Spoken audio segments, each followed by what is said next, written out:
Duterte and his men all have conflicting claims. Ang gulo nilang lahat. Parang gobyerno niya nung siya ay pinuno. Their contradictory statements. Te, kala mo hindi ko alam yan, ha? Halatang may teleprompter ka, kunwari ka pa. Nagbabasa ka. Wag ako. Ibagalaw ng mata mo. Sabihan mo yung cameraman mo, ilayo. Ha? Ilayo yung camera. Para hindi halata nagbabasa. Tapos i-zoom na lang para nakapokus sa mukha mo. Pero malayo. Para yung mata hindi masyadong halatang nagbabasa. Halata eh. O, ayan o. Gobyerno niya nung siya ay pinuno. Their contradictory statements. Kaganito eh. Their contradictory. Sa iba nakatingin. Layuan mo. Ubis nagbabasa eh. All the more required that the Senate resolution I filed be heard at the Tumitingin ka sa babae. Ilayo mo pa. soonest possible time. Tigilan na rin ni Duterte ang pagsasabi na mas maayos ang West Philippine Sea nung panahon niya. Ay, totoo naman. Hindi niyo ba napansin? Noon walang gulo. Ilan lang ang binomba ng tubig noon. Sa dami-dami ng mga pumupunta doon, ilan lang o. At the same time, yung mga mangingisda natin, nakakaingisda noon. Bakit ngayon? Ultimong Coast Guard natin, hinaharang. Dati ang hinaharang lang mga mangingisda, pati ngayon Coast Guard natin. Sinong mas maayos? Mas maayos ba yung magulo? O mas magulo is maayos? Ang gulo mo eh. Ikaw ang magulo. Mas maayos noon, mas hindi binobomba noon, hindi maayos. Ngayon, kahit kasamahan pa ng Coast Guard, binobomba. So, magulo. Ang gulo mo talaga. Ito si Ontiveros. During his administration, that China passed the disastrous fishing ban against Filipino fisherfolk. It was inareglo ni Duterte yan eh. Nakapangisda yung mga mangingisda doon eh. Ine-exaggerate mo na naman eh. Hindi alam nyo kung bakit to humihirit na naman ng ganito? Kasi ang eksena na ngayon, Marcos versus Duterte. Sabi niya, hindi pwede yun. Ako na una eh. Ako una eh. Ontiveros versus Duterte. Bakit biglang Marcos versus Duterte na ngayon? Hindi pwede. Kailangan gumawa ako ng scripted na video. Para gawin akong topic na naman ng mga vlogger. Tulad ko. Di ba?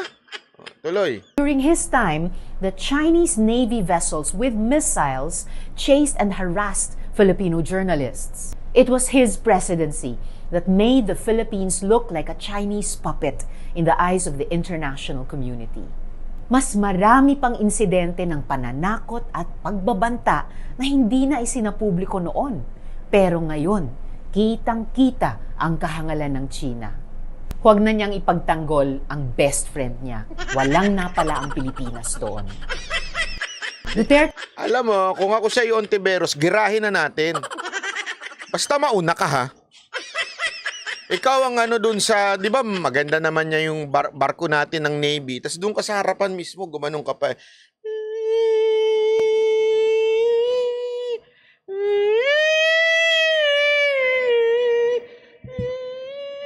Ganun-ganun ka sa gitna. Di ba? Magandang ganun. Bida-bida ka naman eh. Doon ka na sa gitna. Alam mo maganda, Ontiveros? Ikaw, maganda siguro magpabomba ka ng tubig. Tapos yung tipong, yung na ano na yung, na nagaganit, yung ano mo, yung damit mo na nagpupunit-punit na. Naapi ako ng China.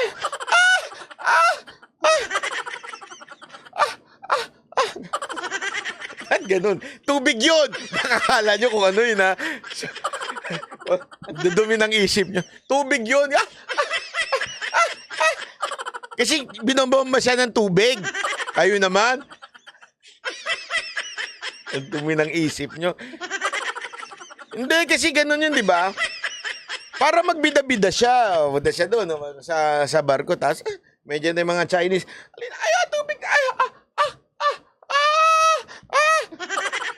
O, di ba?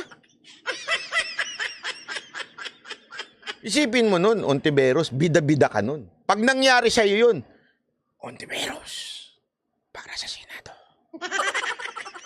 Ganun ang ending mo. Isipin mo, ha? Kunin mo si Sahad. Si Sahad Andal ng Cinemotion. Tapos, grabe yung drama nun. Tapos, ganun ka, tapos sa dulo, Ontiveros for president. Diba? Bayani siya nun. Pag nangyari yun, bayani siya. Madam, mauna ka na. Maniwala ka sa akin kung gusto mong kasi wala kang pag-asang manalo na presidente o di kaya vice president, wala po kayong pag-asa. Maniwala kayo, wala ho kayong pag-asa. Pero pagka kayo ho, mismo yung nabomba, binomba ng tubig doon sa karagatan, maniwala ho kayo, may pag-asa ho kayo maging vice presidente o kaya presidente. O, di ba? Manalo yun. Isipin mo, tapos tinamaan ka ng tubig, tapos anong tawag doon, tumilapong ka sa dagat.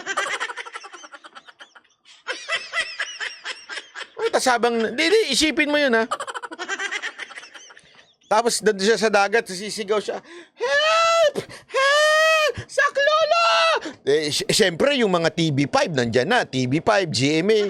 Bibidyo ka na nun, no? Si Ontiveros, naluluno dahil binasa ng tubig, binomba ng kanyon. O, di ba? Uy, ba't na to? Bakit gusto nyo? Hindi, isipin nyo, binibidyo kayo nun, no? Pak. Tapos, kita mo, Saklolo, para sa bayan! Para sa bayan! Ganon, di ba? Mantak, alam mo. Headline yan. Ontiveros, nakipaglaban sa China. O, presidente. Ganda niyan.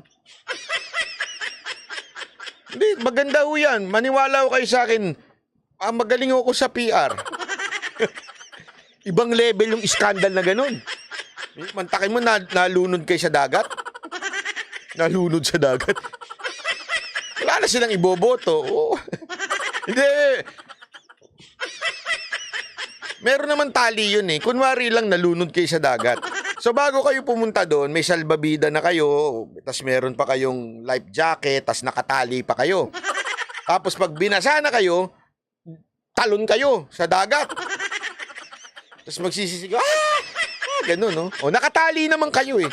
Pag-cut ng media, pagtigil ng TV5 at saka ng GMA, kukunin na kayo ngayon, di ba, ng mga Coast Guard. Million views yun, oo. Gandang content doon, Madam Ontiveros. At sigurado ako, panalo ka nun. Gawad Award. Best Actress, di ba?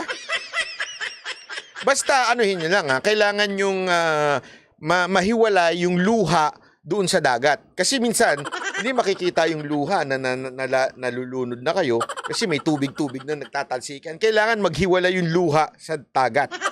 Para makita ng tao, ay grabe, sobrang lumaban siya sa bayan, lumuluha na siya. Parang si Erap nung dumampot ng basura sa dagat, di ba, tinapon muna yung Di ba? Hindi, anyway, alam nyo, sa totoo lang, ito hindi ho to joke, Ontiveros, Posible niyang gawin to. Kasi mahilig siya sa drama eh. Ang hilig niya sa drama. Yung sa Senado, ginagawa niya, puro drama yun. Pag nagbibideo siya, puro drama. Talaga naman, no. Pag nagsalita siya, di ba? Ang gulo nyo. Itigil nyo na yan. Hindi totoo yung ginagawa. Di ba ganun siya? Mahilig ka rin naman sa drama. Sagad mo na. Ang title, Sagad. Sagad ang drama.